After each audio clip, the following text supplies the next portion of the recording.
Hi, I'm Mark Ellis, and today I'd like to talk to you about cancer and exercise. Now, when I first came across cancer and exercise, I was actually doing research on a completely different topic, and I saw some research studies related to cancer and its effect with exercise. And at first I thought, well, I've never heard of that before, but I'll bite, so let's see what it's got to say.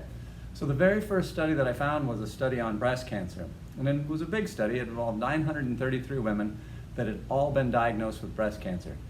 And it showed an absolutely amazing statistic. It showed that 67% of the women that exercised post-diagnosis were more likely to survive than those that did not exercise. I had to reread this study numerous times to make sure I was reading those statistics correctly, because it was saying that you had a 67% better chance of survival after having been diagnosed with breast cancer if you exercised. I was amazed. So then I decided, well, if there's this study out there, what other studies are there on cancer and exercise? And after that, over the next 6 months to a year, I kept studying and studying and studying. And amazingly, I kept seeing more and more research to support the fact that exercise does indeed have a significant impact on cancer. In fact, what I found was, with the three most studied cancers, that's breast, prostate, and bowel cancers. Those are the three most studied cancers.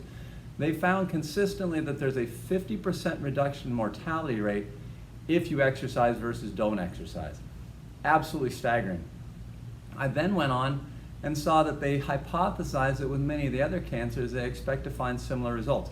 Now, that's not to give people false hopes. There are some cancers that are very, very terrible, and there's no solution, unfortunately. But for those that do have at least breast, prostate, and bowel, I can tell you that exercise is a great addition to your treatment. I also understand that when you're in the early stages of cancer and you're getting radiation, you're getting chemotherapy, those will really knock you down. I totally understand not being able to exercise at those points. That's fine.